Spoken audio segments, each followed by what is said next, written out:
Right now on Upfront. 1 year out. Let's give them a round of applause. We'll introduce them.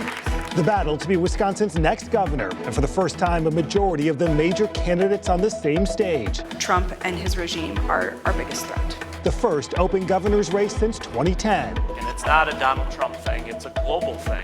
The election results this past week, the data center boom in Wisconsin, the candidates with us on the economy and their path ahead. Then facing lawmakers. The response from DPI has been disturbing to me. State Superintendent Jill Underly under scrutiny for how the state handles allegations of sexual misconduct in schools. We do not shield information from the public. Now, new legislation just proposed. State Representative Amanda Nedweski on the new bill. Plus, close to the finish line. If we knew then what we know now, Gail would still be here yet. The bipartisan push to expand screenings for breast cancer, just 2 votes away from heading to the governor. This is Upfront with Jaron Jordan and political director Matt Smith. Hi, everyone. Thanks for joining us. Democrats claiming a big victory coming off of Tuesday's nationwide elections, now squarely looking ahead to the midterms and Wisconsin's race for governor. This while Republicans are saying not so fast as the historic government shutdown continues this weekend, and the candidates for governor for the first time appear together. Let's give them a round of applause. We'll introduce them. For the first time in Madison, a majority of the candidates on stage. A forum hosted by the Wisconsin Tech Council, an official advisor to the governor created by the legislature. Let's start here. I moderated the conversation. 5 Democrats on stage, State Representative Francesca Hong, Lieutenant Governor Sarah Rodriguez, State Senator Kelda Roys, Milwaukee County Executive David Crowley, former WEDC head Missy Hughes, and the Republican Washington County Executive Josh Schoeman. Congressman Tom Tiffany not attending, his campaign saying he's prepared to fly to D.C. as shutdown negotiations unfold.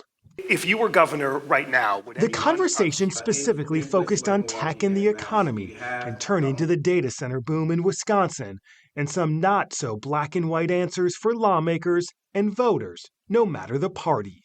There was a recent Marquette poll that showed 55% of Wisconsinites say the costs outweigh the benefits. 44% said the benefits outweigh the costs. And that was pretty evenly split along party lines. There's really no partisan view on data centers yet, maybe until you guys start talking about it a little more. That could potentially change. I'm curious, though, just your broad thoughts on data centers here in Wisconsin and what you see as the state's role in that. David, we'll start with you. Well, our role is not to pick winners and losers, but to make sure that this is fertile ground for entrepreneurs and businesses to either stay or move right here to the state of Wisconsin.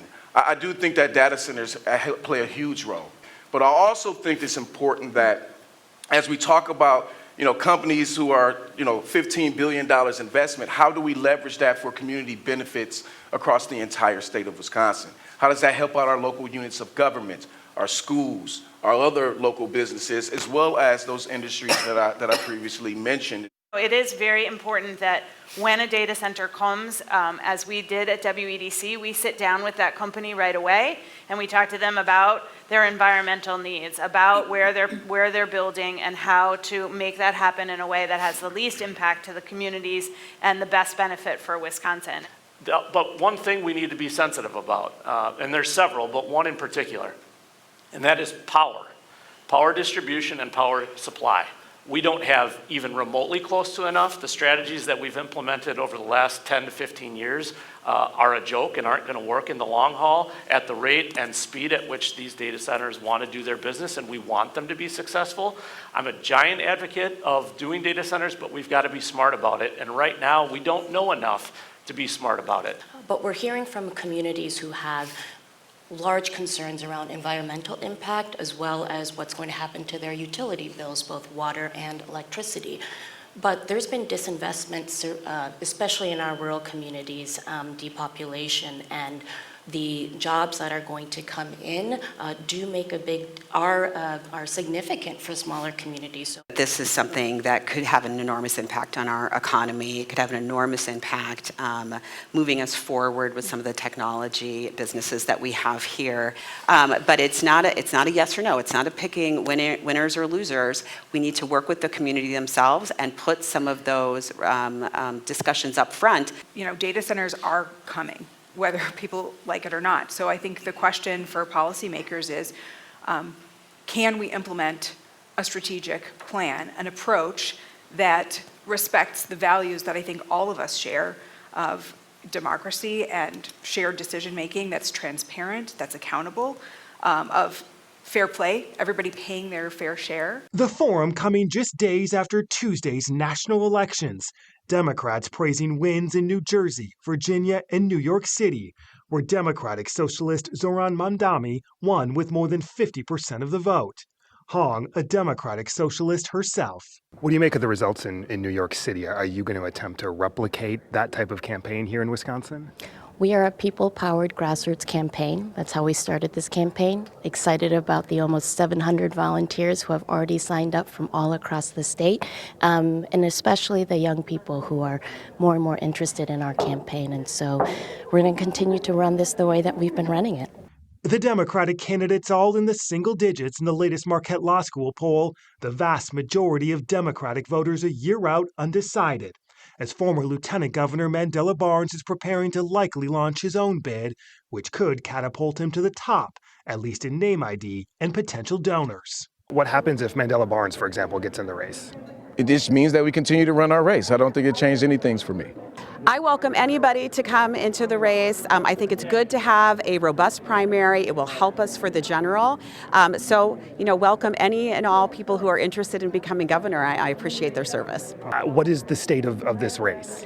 Well, I feel a tremendous amount of momentum. I think it's really exciting. I think voters are buoyed by the results we saw across the country, electing two experienced moms as governor in Virginia and New Jersey, but also Democratic wins across the state, a real rejection of the way Trump's policies are hurting this country. Voters a year out saying inflation and the cost of living their biggest concerns. Do you think this primary, do you think the number of these candidates, there could be more? Do you think this will last until next August, and is that good for the party?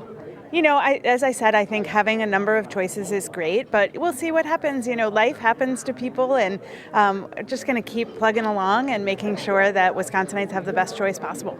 On the Republican side, Tiffany has the best name ID and 23% of support among Republican voters in the new Marquette poll. Democrats are making a big deal about what happened on Tuesday. Is that a big deal? Are Republicans scared now headed into the midterms? Oh, it's definitely a big deal. I mean, it was a wave election, but what we've seen, if you go back and look at history, is those odd-numbered years don't always tell us what's going to happen next. I mean, 2018 is a really good example.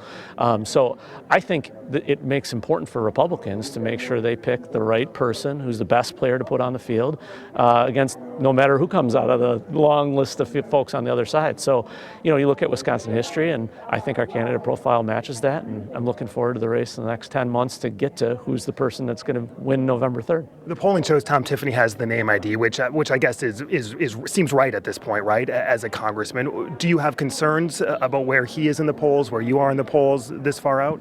No concerns at all. I mean, I actually feel really good about where those polls are at. I mean, you'd expect a congressman to do well. The fact that he's below 30%, I was surprised a little bit. And the fact that I have a positive approval rating, I think was good. I mean, I think it shows the work that we're putting in now is the groundwork and the foundation that's going to lead to victory in November. The president's impact on the race still to be determined, but a number of Democrats making it known Trump will be part of the message of their campaigns. I'm curious how you would work with the Trump administration as governor to bring economic development to the state.